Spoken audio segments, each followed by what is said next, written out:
Good afternoon, everybody. This is Steve Wilson at the Illinois State Water Survey. I'm with Katie Hollenbeck and Jennifer Wilson, as well as Chuck Curtis and Dan Webb, chemists here at the Water Survey today for a webinar on common questions about your private well. I want to mention that the Water Survey and the Water Resources Center at the University of Illinois developed the private well class, and it's supported and funded through RCAP, the Rural Community Assistance Partnership, and the USEPA. Today, the webinar is part of our national program that we've implemented through RCAP to support private well owners. And one of those tasks, if you will, is to do these webinars. This is the 6th or 7th one in the last year. The materials basically follow the class, the private well class, and there's a URL, privatewellclass.org. We are recording this, and it will be available on YouTube and on our webinars page on privatewellclass.org.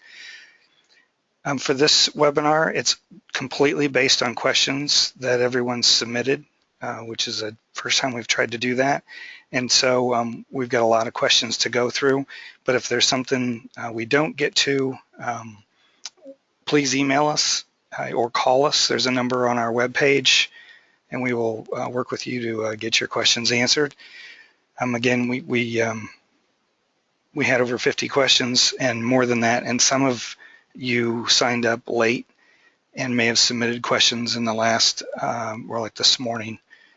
We probably do not have those on here today, and so we'll have to get back with you or ask that you contact us, and we'll get your questions answered.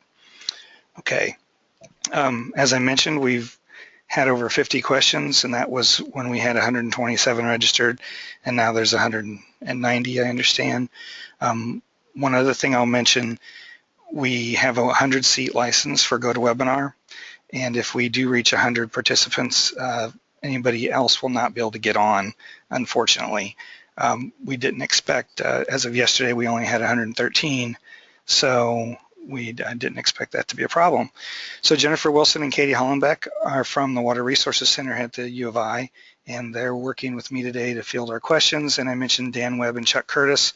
They're both chemists here at the State Water Survey, and they'll be answering some of the water quality related questions.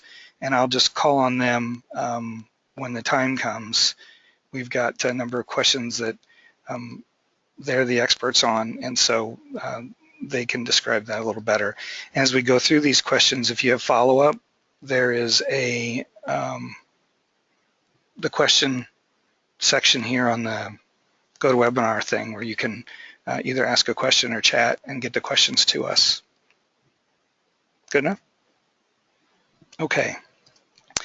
So some important points to remember just in general. Private wells are not regulated. It's up to the owner and the user to be sure their water's safe. And the Safe Drinking Water Act that USEPA implements is for public water supplies. So a well owner is on their own to make sure their well is safe, and if there's any water quality issues that maybe aren't public health related, but even just aesthetic issues or issues that might cause scale or problems with your piping, it's up to you to deal with that. You're basically a water operator for a very small system, your own. And I grew up on a well. Well water can be the best tasting and safest in the world, and many times it is. But if there are contaminants, they can be colorless, odorless, and have no taste, which means it may feel like great, the water tastes great, and you're drinking it, you think there's no problem, but you may not even understand what you're drinking, and that's why testing is so important. And now I live in the city, I live in Champaign, and our water bill is typically $40 or $50 a month, and that's the money spread out over 150,000 residents that pays for the sampling, all the maintenance of all the infrastructure, and all of the folks that run the system, so that I can turn on a tap and I have water, and it's clean and safe, and we know it is. And so that's your responsibility as a private well owner. The other thing about this, and usually this is the last slide I put up whenever we're doing a presentation on specific topics related to some of the material in our class, but really it is, as a steward of your well, if you will, it's all about being aware. You need to understand your well log and what it means, so you know where's my water coming from? Do I have a screen? how deep's my pump set, where actually is the water coming in the well, is it shallow or deep? All those things matter, as well as, there are naturally occurring contaminants like arsenic or radium, and knowing whether you have those in the aquifer your well's tapped into, those are things you can find out from your state or your state geological survey, your Department of Health, or your other natural resources agency. And so the idea behind these webinars and our class is to help you understand what you can learn about your well on your own, as well as what questions you need to ask and what are the right questions, and better questions, if you will, so that you can get the answers you need. And sampling your well goes without saying, but everything you read from almost any agency that deals with private wells recommends sampling your well at least every year for coliform and nitrate, and we'll get into that. So we had lots of questions, as I mentioned, and so some of these I wrote out the answer just because we are recording this and I wanted the information to be available, but some of them, like some of the information that Chuck and Dan are probably going to provide, may just be the question and they'll give you the answer. So how many people can use a well? There are several issues here. In some states, they regulate down to 2 houses on 1 well. So if you have more than 1 house on a well, they know about it. And they regulate it. But many states, like in Illinois, they use the definition for a public water supply, which follows the Safe Drinking Water Act from USEPA, and that is 15 homes and 25 people who are drinking that well at least 60 days a year. It's their main source of supply in their home. So we even saw in Illinois for a while contractors, to kind of skate around that law, would build a subdivision and maybe there's 40 homes and they would put a well every 5 or 6 homes, and then those 5 or 6 homes had to share a well. It was really doing a disservice to all the folks that live there in that respect, and but that's the way it is. Money drives the train some days. But in some states, they also have regulations about shared wells. And so if you are on a situation where you're sharing a well or you're thinking about sharing a well, you should talk to your agency that regulates drillers and well construction, and maybe your county Department of Health, to find out what the rules are. And other than that, the only other limitation for people being on a well would be if the well can supply that much water. You see wells that are all over the map. We had a person contact us who lives on the western slope in Colorado, and his well pumps a half a gallon a minute, and they have to pump into a cistern constantly in order to have enough water in the morning to take showers and do all the things they need to do. Obviously a well in that situation wouldn't barely sustains 1 home, let alone more than 1. So as long as the well produces enough water, the only limitation is they're more legal or political, if you will, as far as sharing a well has lots of issues attached to it. Why can't I drink water straight from my well? Well, you probably can, and many people do, with no treatment and never have, and they feel like they never need to. But the point is, you need to test your well water to ensure it's not a health risk.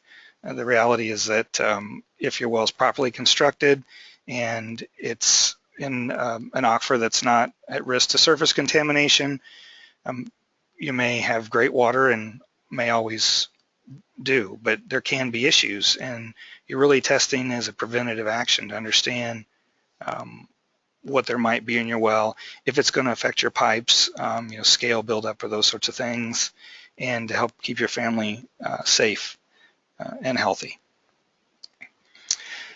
Why do people sample their wells? Well, I just mentioned those reasons, but there's really lots of reasons, not only health effects, but aesthetic effects. You have iron in buildup in your toilet, or orange rings on your sinks, or your hard water makes your laundry not work as well, or clogs up your softener with scale, all those aesthetic issues. That's really protecting your investment. A well is expensive in some parts of the country, well over $20,000 to put in a new well.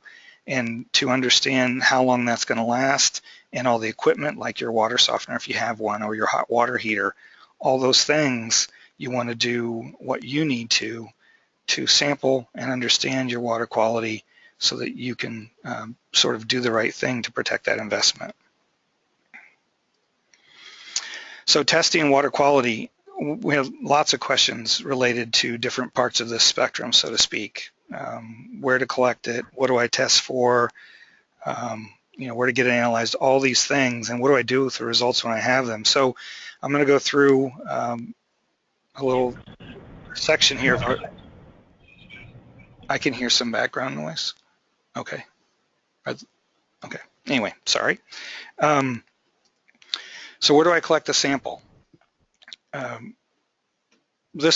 our lab, the State Water Survey, has a public service lab, and until 2006 or 8, they offered free water sample testing for any resident in Illinois, and that was for inorganics and metals. And so what we've learned, or what I've learned as a groundwater hydrologist working with our lab, is that there can be a number of places where, hang on a second, somebody is live because I can hear the noise. Hi, Steve. Chuck and I are on here. Oh, okay. So Chuck and Dan are still active. That's my bad. Okay. So from our lab, I thought you guys were muted. I'm sorry. They always ask well owners a bunch of questions when they call in and want to get a water sample. One, do they have any treatment?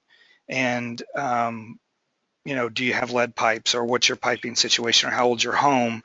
And the reason for that is, one, if you have treatment, we want to understand both the groundwater water quality and your drinking water quality, and they can be very different.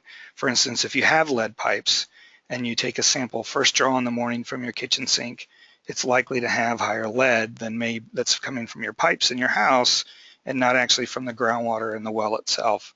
And so in those cases where we know a home's old, we'll collect either a first draw sample and one after it's been running for a certain length of time, or possibly just wait and have you collect it after it's been running so that we know it's water that's not been sitting in your pipes overnight. The same way with galvanized, or they've changed a lot of the laws recently on lead solder and all those things, because we know it does leach into the drinking water and when it sits, or if your water's corrosive, it can cause problems like with copper pipes and those sorts of things.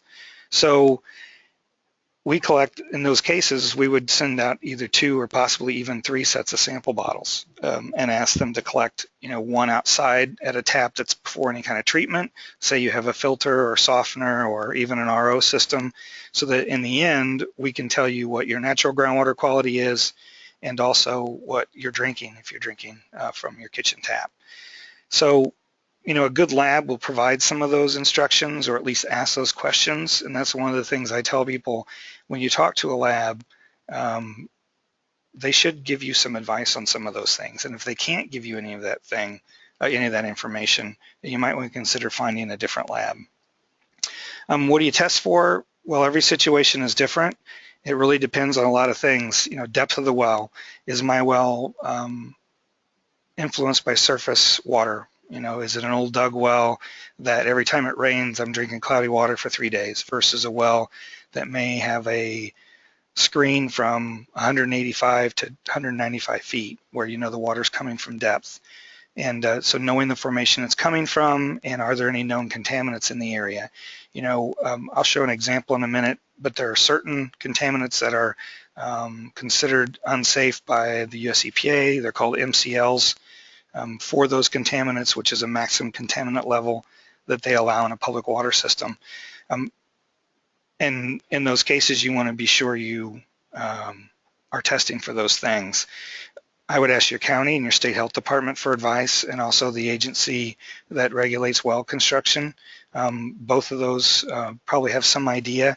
And also in Illinois, we're a little unique in that we have both a state geological survey and a state water survey. But in most states, there is no water survey. So your state geological survey will have information about the geology of your area, if there's been any water quality samples done, or for any studies looking at source water issues that are their purview. So any contaminants in your area, also, I'd ask your neighbors or your driller. Co-op Extension's a good place to talk to. They've, especially if the agent's in your county and they've been there a while, they probably know if there are any issues with any of the private wells in the area. And I mentioned earlier, you want to sample for coliform and nitrate annually, not because they mean they're such a high risk. Matter of fact, coliform, it'll show you on EPA's webpage, it's strictly an indicator. It doesn't necessarily cause any bad health effects itself. But what it indicates is that there's a pathway into your well from the surface or near the surface. And that means other things, more nasty things, can get in your well. And so that's why it's easy to detect, and it's a fairly inexpensive thing to sample for, and that's why it's used. Here's one example. In the state you live in, there may be information out there for you already from your state, either health department, or here it's the Department of Environmental Protection, which is the primacy agency in Massachusetts. You can type in your address, and they know they have a lot of both arsenic and uranium and private wells that are in bedrock. If you have a bedrock well, you type in your address, and it will give you an opportunity to whether they think you should sample for those things. So it's just a map tool that's there to provide a well owner some idea of things that they might want to consider sampling for if they're worried or worried about health effects. Here's another example. Hopefully everybody can see the splotch in the middle. I know on some of these when I show this, certain types of color schemes, it doesn't show very well, but the little dots are all arsenic contamination, or where they think you should sample for arsenic if you're in those areas, and those are actually a certain distance from orchards where arsenic used to be used as a pesticide. And the big splotch is beryllium. There's naturally occurring beryllium in Rhode Island, and looks like about half of Rhode Island, and honestly, until we started looking at other parts of the country, I didn't even know beryllium was a regulated contaminant, but it is, and it's something that you need to test for if you're in this area. I think it's a fairly unique, but again, that's why you search the web and you look at your state agency or your county and try to find out this information in advance. So what we've come up with, and this is just our suggestions, in the end, the bottom line is the most important one here. Get advice from your local or state health department on what you should sample for. Your situation is unique in that your geology may be a little different than even someone 20 miles away or 10 miles away. But basically, you should sample for coliform and nitrate annually. They're a good indicator that there might be something going on with your well. And initially, in every 3 to 5 years, this list in the middle, because they give you a good idea of the mineralogy of your groundwater. And one of the things about these samples, if nothing's changed with your well, 5 years from now, many of these values should be fairly similar. And if there are things going on, even an earthquake can cause changes in water quality because of causing cracks in bedrock and things like that. You need to then start investigating why that might be. And here, as it says in here, if you have galvanized piping, then there can be problems with zinc and cadmium and lead. They're finding a lot of that now in areas like in North Carolina and Virginia, and also copper if you have copper piping. And if you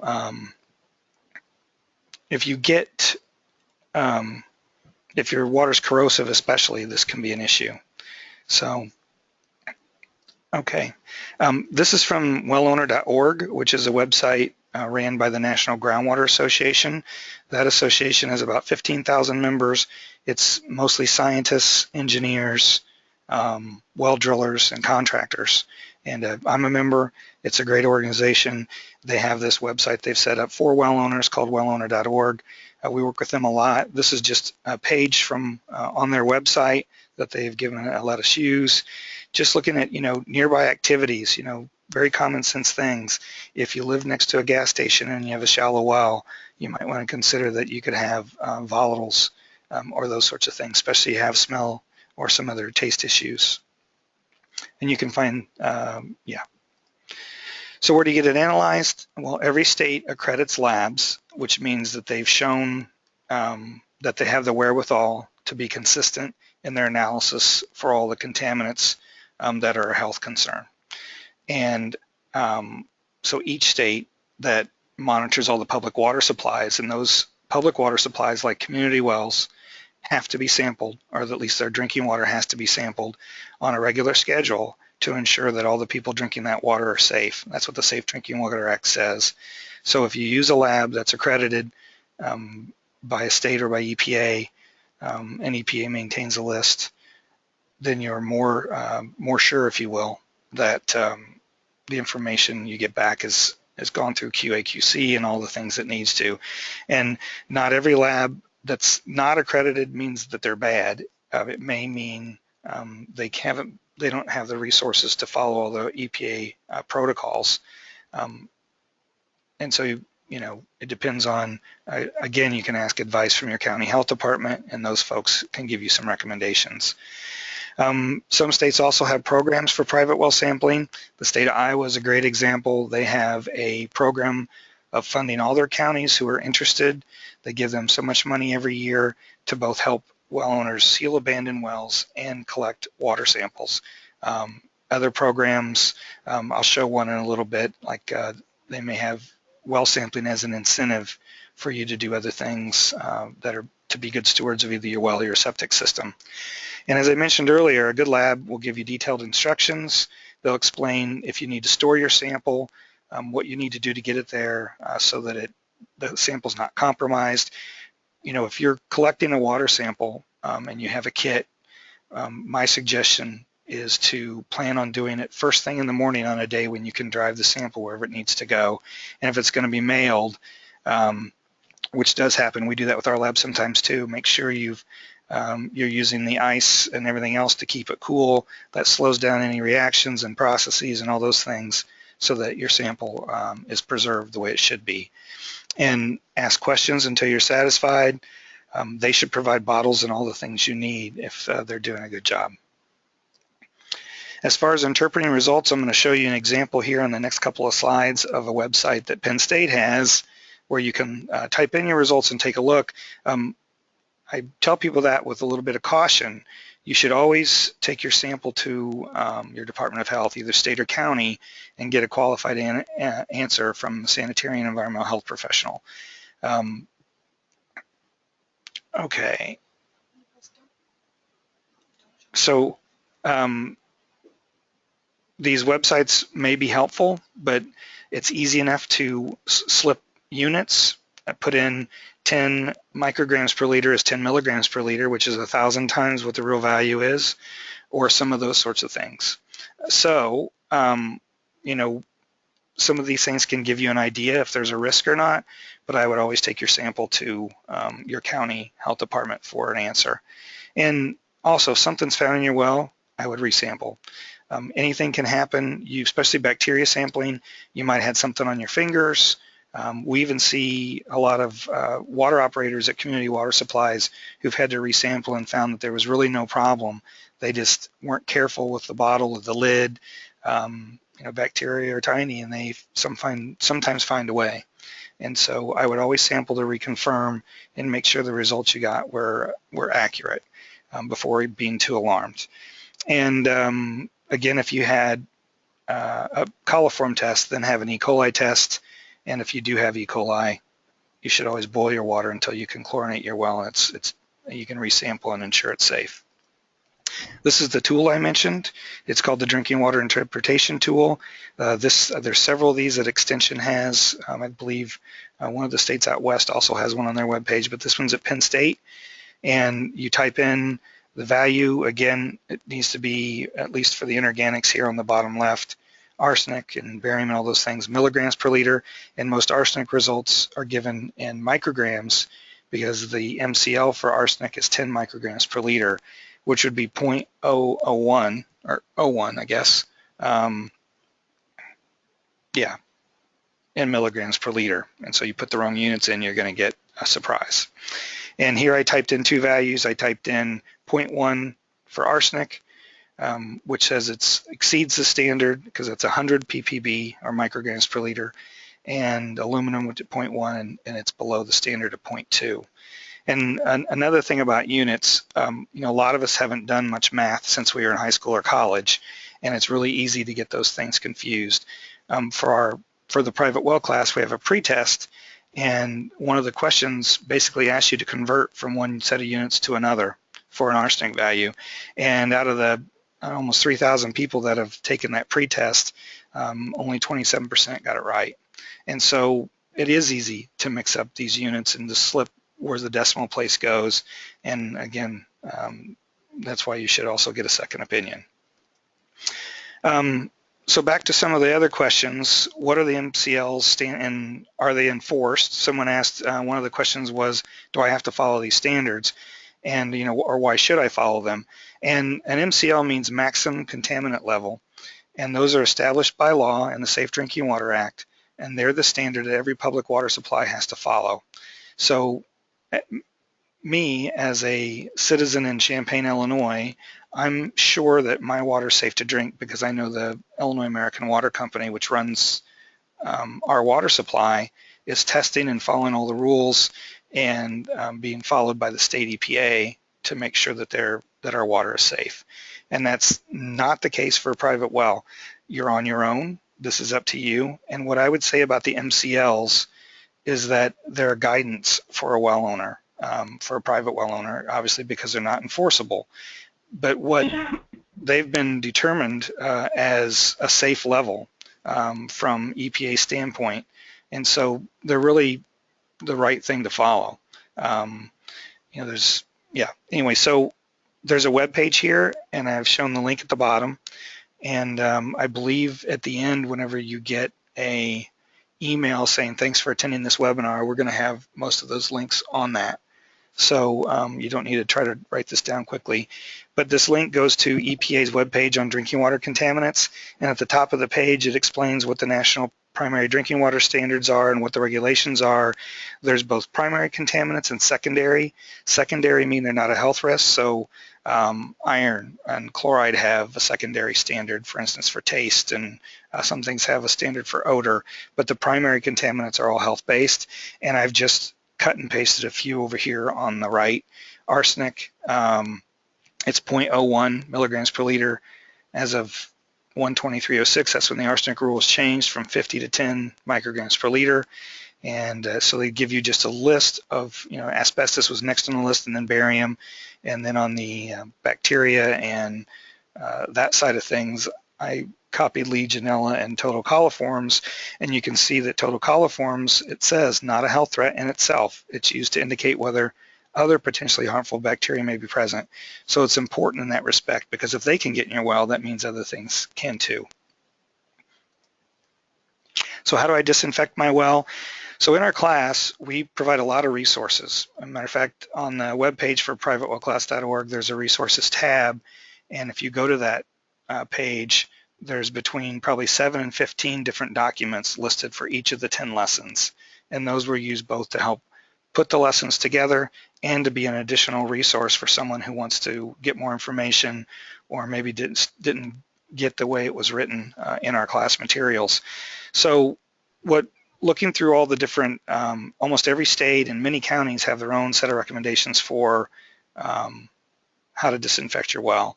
And this is the one we chose to use because it's very thorough, it's comprehensive, it walks you through, it's 8 or 9 pages. It even, explains why you need to not just pour straight chlorine down your well, chlorine bleach, but why you need to mix it and what effects that can have and what you can expect. Putting chlorine down a well oxidizes the water, and if you have certain metals that can mobilize those things like arsenic or lead. And so it's good to be aware of all those things, and this document does a very good job of explaining all that. That all said, and this is a very good list, and I would actually print this out and take it with me, but then I would go to my county or state Department of Health and ask what they suggest and if they would follow this and what they recommend. They should understand the water in your county or area better than I do or someone from Minnesota does, unless you happen to be from one of those areas. So anyway, it walks you through, again, and explains what everything is. It's very thorough. It has a section on how to mix the chlorine. You can see on the right, on the left here, it tells you how much to put in common units and why.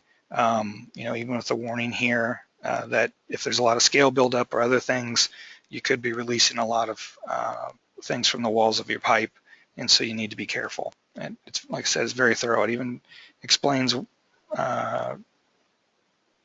shutting off your power and why you need to do that, and all that stuff. I would just read through it. Near the bottom, it even has a procedure for disinfecting some of the treatment you might have, or water using devices, and how to do that. And that information comes from the Water Quality Association, which is the trade organization that represents most of the manufacturers of these treatment equipment.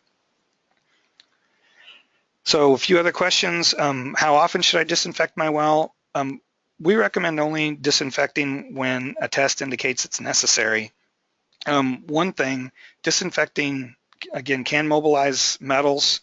If you're using the wrong concentration, it can wear out like the seals on your pitless adapter. And so there's really no need to disinfect your well, or, I'm going to pour chlorine down my well once a year just as a safety measure. That's not necessarily a good idea. And so you should test annually for coliform, and if you have a problem, then you should disinfect. Anytime the well's open, whether that's to take a water level measurement, or if it's if they're going to service the pump, the driller, whoever, then you need to test your well, because then it may indicate that you need to disinfect. And one thing about repeated positives, I know there are certain areas of the country where you can have coliform problems that there really isn't a lot you can do. You're in a rural area. The example here at the bottom from New York, in those cases, you should probably just have an inline chlorinator. The area I'm talking about, I visited there this summer, very shallow bedrock. So in some cases right at the surface, but usually less than 5 feet. So in these rural areas, then your source aquifer is less than 5 feet from the surface. And so if you have a septic system, you're introducing, there's not enough soil material there to really allow everything to be degraded the way it should be. And so you're introducing bacteria and contaminants into that shallow aquifer. Well, especially in a bedrock aquifer, water's not everywhere. Most of the water is moving through the cracks and fissures. And so it can move a farther distance, and when you turn on your pump, it induces flow from further away. If there's only a few fractures in your bedrock well, then your water could be coming from, it could move really fast over a short amount of time. And so there's much more potential in those cases for bacteria to get in your well.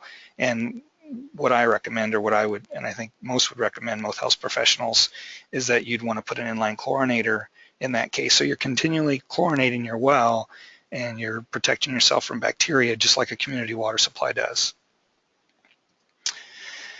How does depth affect the likelihood of contamination? Well, there's really two issues there. One is if you have a shallow well, then your protection from surface sources is much less. And again, I show this, this is in our class lessons. There are a lot of things that can affect your well water quality. And if you have an old hand dug well that's, I grew up on a hand dug well that was 14 feet deep. I can guarantee you that I have a cast iron stomach because of all the things that I've drank there in my life. But it's lucky that I'm, it didn't do any real damage. At least we don't think so. So all those things near your well can influence your well. So not only if you have a shallow well, do you need to sample more often, because there's a likelihood that big rainfall event may cause something to get in your well. The other issue is, even if you have a deeper well, what's your natural water quality? Again, there are areas with beryllium and arsenic and uranium and all those things. Talk to your county. If your county is an area where there's a lot of arsenic, they're probably going to know it. Or talk to your state water or geological survey. Those folks should too. And yeah. As far as what sources are available for me to connect to a clean water, to clean water, or to treat my water, the treating my water is a really big thing, and it really just depends on what's in your water. So if you have a well, you need to sample it to find out what issues you might have in order to know what to treat for. But if you're close to a community water supply or a public water supply, then you may be able to attach onto that. And if you can, then you're being provided water that's already been treated, it's been sampled to ensure it's safe, and all those things. But if not, then to identify the sources that are available in your area. Again, it's going back to those same organizations, your county health department, maybe your state geological survey. They can tell you what aquifers there are in that area, how deep they are, if there's any naturally occurring contaminants, all the things you need to know to have an idea of, should I put a well here? Should I consider an alternative? Okay. As far as inspecting their well, this is a really big question. There's a lot of things you can do. In our class, lesson 5 is all about emergency issues and common practices you need to do and best practices. And so as far as I listed a few here, and if you haven't signed up for our class, it's a free class. It comes to you once a week. I'm probably going to pitch it a few more times during our webinar, but it provides much more detail than I can go into here today. But the simple things are to check your wellhead, make sure that it's not been breached, there are no cracks, the bolts are on tight, there's a screen on the vent tube, all the common things that could lead to allowing something in your well. Don't have things near your well. Keep it away from any storage, especially chemicals and those sorts of things that would be a pretty apparent risk. Use backflow preventers if you're in a farming situation, and you're filling tanks for using in the fields. Make sure that all those lines have backflow preventers so that nothing can sort of get sucked back in your well. Develop a maintenance schedule, especially if you have any kind of treatment. I've had some of the environmental health professionals at county health departments tell me I shouldn't even talk about treatment in our class because they're so frustrated that a person will add some kind of treatment, a filter or RO or whatever, and then they don't maintain it. And so just like an arsenic filter, they allow those in some states, even for a community water supply, an individual in-home point of use arsenic filter, they won't even allow the homeowner to change that. It has to be done by the community on a regular schedule because so many people just forget about that and let it go and think it's still going to work. Those things have a life, filters get clogged, and when that happens, they're not working anymore and they get bypassed, and now you're back to drinking water that's got that contaminant in it. The same goes for your septic system. You should have it inspected. You should have it pumped regularly. You make sure and do all the things. There's a whole lesson on that too, so that it's working properly and you're ensuring that you're not creating a hazard for your well. And again, test your well water. So poor construction. One of the problems that's a big issue, I forgot this slide was in here, I apologize. One of the issues is old wells, especially. Well construction codes have changed a lot over the last 30 years, just like in Illinois. Our Department of Public Health changed the code for dug and bored wells, or for bored wells, less than 10 years ago to require 10 feet of clay earth material above where the water can start seeping in those wells, just because it provides that much more protection. Most existing wells have always been grandfathered in, which means we still have wells in pits, we still have wells that are hand dug that people are using today. Those are a risk, not only for surface contamination, but also a safety hazard. A lot of things can happen. People can fall in. Here's the Washington State Department of Ecology is the organization or the state agency in Washington State that regulates well construction. And they have a blog. It's really helpful, actually. It's a really good blog. They put a lot of information on there that helps their well owners. But here a woman fell to her death because this board gave way. That's not the way to have your well protected, nor for day-to-day use. So what should you do with these wells? The best thing you can do is bring them up to code. So especially wells in pits, most of the time a well was put in a pit because you're in an area where there's frost. And in the old days, before someone invented pitless adapters, you put it below the frost line so that the water going in your house didn't freeze and the top of your well didn't freeze. Well, they've developed this thing called a pitless adapter that does that for you and allows you to extend your pipe to the surface, and so there's access and all those things. We've seen tractors get stuck because they drove over what I didn't realize there was a pit there. People fall in. They are breeding ground because they hold water for contaminants and bacteria and snakes and spiders and all those things. So the best thing to do is talk to your well authority in your state, look at what the code is, and ask a contractor what it, at least get an estimate and find out what it might cost to bring those wells up to code. And then, the point being that the code is there to ensure that the well can be constructed properly and be safe for use. Natural gas drilling from the 70s was has allowed basically gas to flow into our aquifer. Does that affect my source water? Well, natural gas, methane, it really shouldn't. We have aquifers in Illinois anyway where in certain areas the methane comes out of solution in the water. It's kept in solution because of all the pressure on the ground above the aquifer compressing the water. But whenever you pump it out, all that pressure goes away and the gas comes out of solution. And so, I had a cousin who they had a methane flame that our whole life basically was lit off the top of their well. And so it's natural. It shouldn't interfere with anything as far as water quality and health. And, the real risk is that it can collect in your well casing when it comes out of solution, that gas, and so you need a way to vent it off. And you also see that sometimes even in pressure tanks. You might have an extra tank before your pressure tank so that there's a vent to vent off any gases that come out of solution whenever you bring water up out of the ground.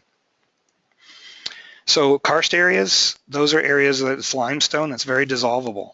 So over time, waters run through and eroded the limestone, and that's where Mammoth Cave in Kentucky and caves and springs and sinkholes all come from. Southern Illinois has a lot of karst topography, and what we know from that, or what I know from that, is that it's very easily contaminated from the surface. Many rural folks or live in the country, they see those sinkholes, and it's a place where, one, you don't want anything to fall in it, like livestock or your kids, so you start throwing stuff in it to try to fill it up, not realizing that every time it rains, that hole's getting a little bit bigger and a little bit bigger, and over time, all you're doing is you're introducing contaminants into the aquifer that's below. They're very likely to have bacteria issues. One of the counties in Illinois that's high in karst, they've recently went to rural water districts so that they have basically city water, if you will, that's piped all around the county to every home, and no one's using their private well anymore. Their health department had about 80 to 90% of the samples that came in of wells that were in these karst aquifers positive for coliform.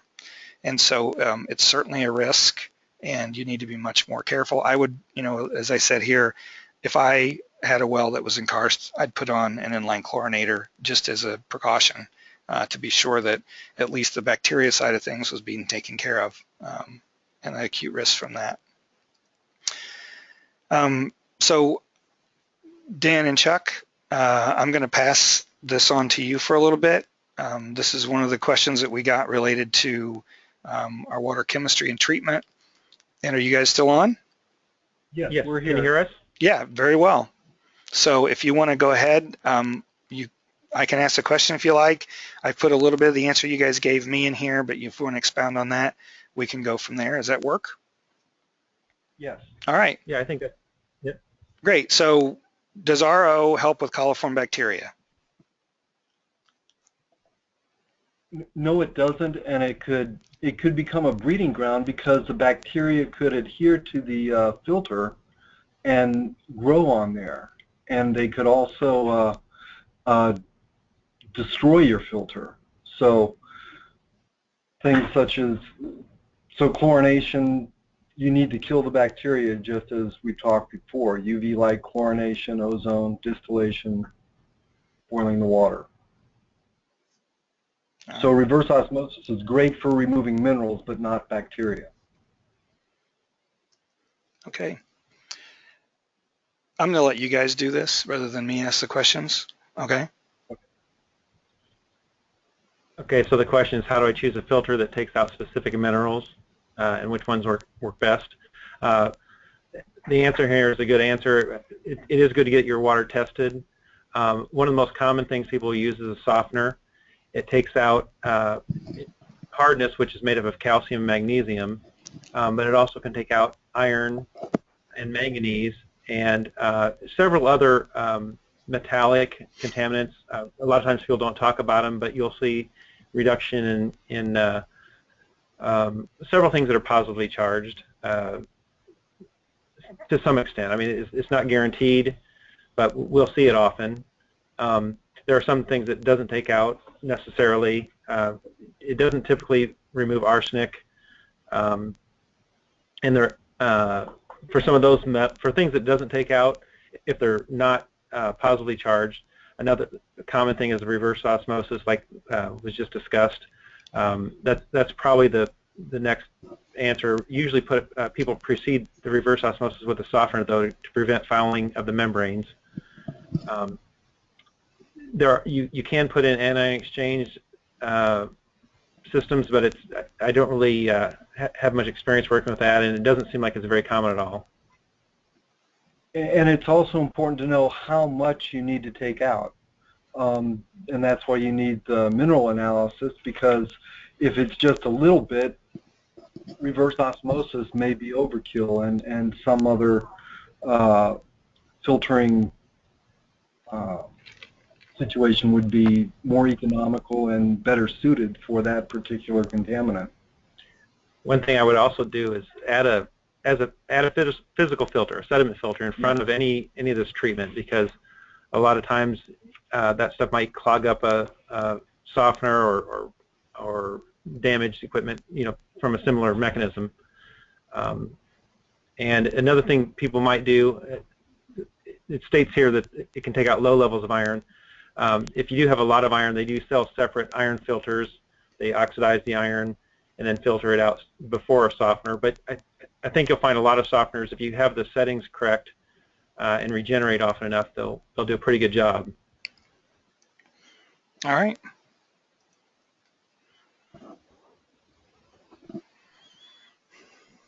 Minerals are stripping the hair color from my wife's hair. What can we do? I think it's most likely iron.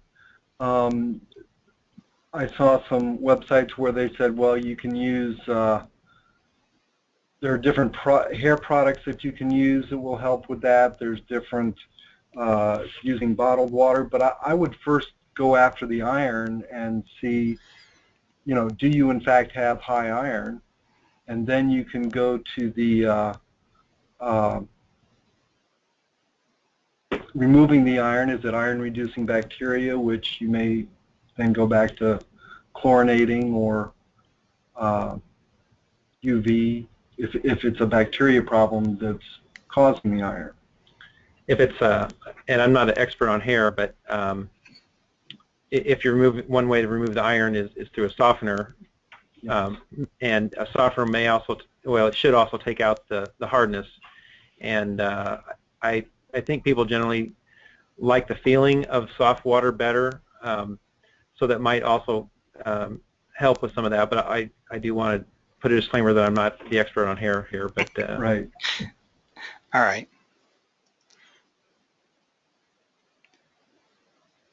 I have high silicates, and what's the remedy?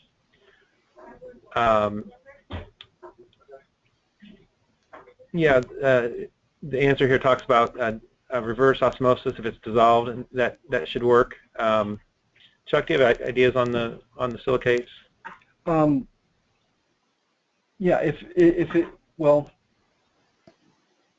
Silicates come in different forms. It can be a particle, it can be dissolved, or it can be a colloid.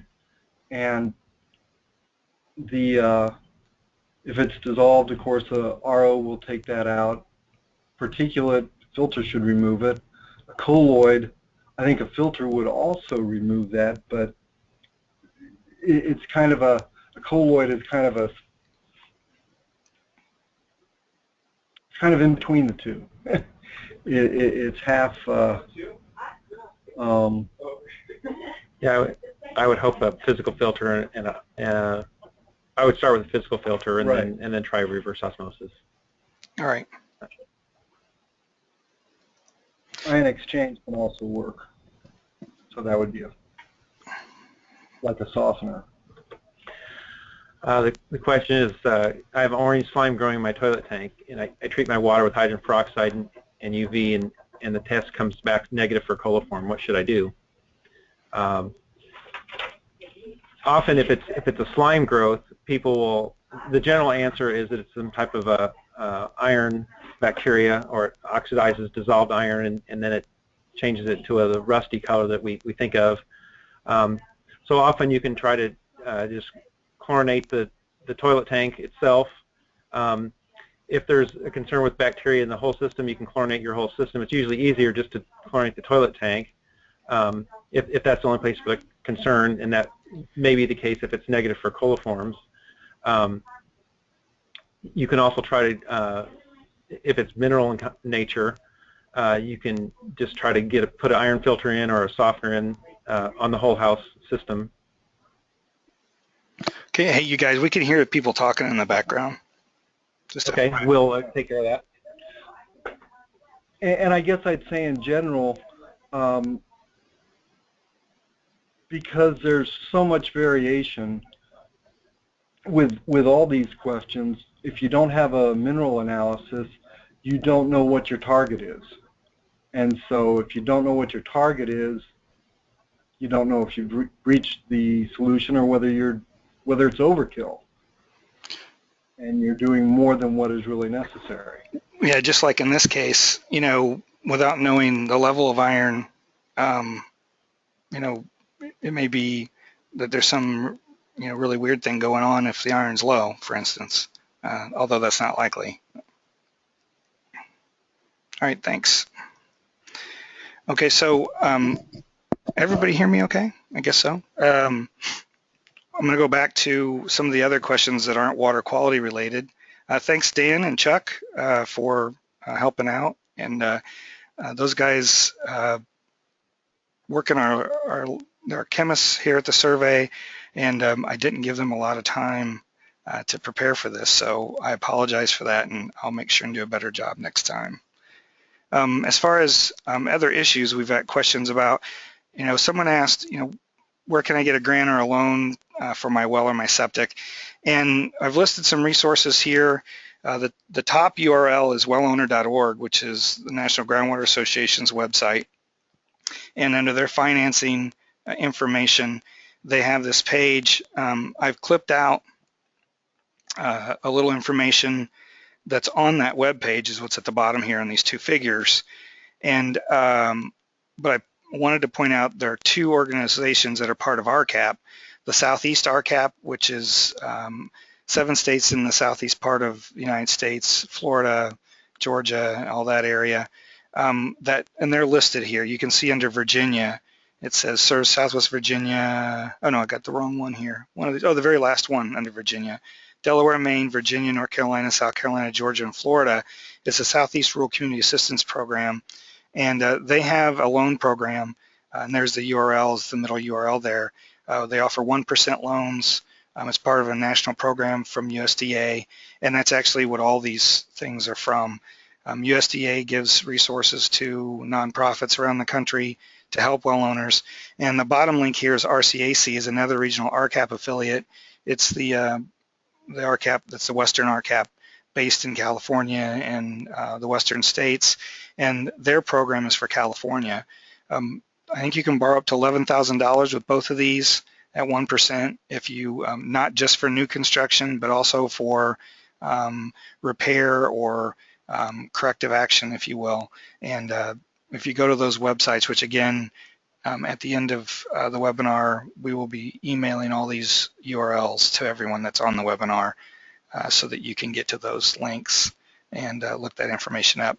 But if you go to the top link here, the wellowner.org, and scroll down their page, you'll get to this list. And it's not everywhere, and some of them are income-based. They're only for folks with a home income of under a certain amount. But, you know, it really depends. I show here, well, this is for well testing. I guess I'm getting ahead of myself. But there are other programs. If you contact your state, they may have their own, or even a county. Your county may know of a resource to help with those things. So it's pretty much hit or miss around the country. There is no truly organized nationwide offering for loans or grants for private well owners. Some other things, this is New Mexico Environment Department. They've got a program where they'll do free well testing. I mentioned Iowa earlier, that they have a counties program. They're called Grants to Counties. But here, they're trying to get all of their septic systems registered. And so what they offer is free well testing if you'll do that. And the idea is, so they're tracking all the septic tanks in the state and trying to do the right thing by the rules as far as protecting public health and water quality in our aquifers and streams. And in return, you can get a free water sample, and here's the information. And I just pulled this off their website this morning. So how can I find a non-electric hand pump to install when my electricity goes out? You know, when we first started this program, I got an email from a person who said, you know, what can I do about my well? I have a submersible pump, and I live out in the country, and our power goes out at least a few days every year in the winter. And at the time, you know, the only solution I had for him was a generator. And then you're trying to run your not only your well, but maybe your furnace and your refrigerator and your freezer and all those things. I grew up in the country. If you ever lived in a rural area where you might be out of electricity for a few days at a time, those things are kind of a necessity. At my grandma's, we had an old hand pump we used all the time when I was a kid, and I never even thought about it. Well, so when I looked into this after we got this question, it's much more widespread, and it's really, you know, sort of on the comeback. There are a lot of companies that sell these pumps now, and some even come with, you know, a well cap mounted on them so that you can just replace your cap with this one, and so it runs a 1 or 2 inch pipe down alongside the standpipe for your pump. And all I did is Google hand pump for well for sale, as it says here, and there were a ton of options. And I would talk to your county and also your state agency that regulates wells about their take on putting a hand pump in your existing well. You know, if you have the wherewithal to, or if it's a shallow well, you may want to consider a second well where you can just have a hand pump. You know, the issue again becomes every time you open your well or you introduce other things to your well, you're maybe taking a little more of a risk at causing some sort of contamination. And, you know, I would say here, and I don't know enough about it, I'll be honest, I have to look into it some more, but I'd use a design that, you know, ensures the integrity of your wellhead and it's sealed. And, but it really does look like a good option for folks who might be in a remote area or that are even a mile from town in the country where your power might go out for a few days. So I know as a kid, ours went out for 7 days once, and it was a long 7 days. So that's the questions we have for now. So in a minute, we'll get to looking at our other questions. But first, I want to mention a little more about the private well class. So if you go to privatewellclass.org, you can sign up there. It's 10 lessons. It's all free. And what basically happens is you're emailed a lesson that's between, say, 4 and 8 pages, a PDF, every week, basically the same time every week for 10 weeks. So it's self-paced. You can choose to look at them, not look at them, go through them, follow the recommendations that are in there or not. It's really up to you. But the idea behind this is that the lessons are comprehensive in that they will help you become a better well owner and a better steward for protecting your family's public health and your health, as well as source water protection for your aquifer, and again, protecting your investment, so to speak. So they're a resource you can go to along with the resources on the web page, and you know, here's the URL for that. Here's what the front page looks like. You just click here to enroll for free. It takes you to a page where it asks you, I guess I don't have that on here.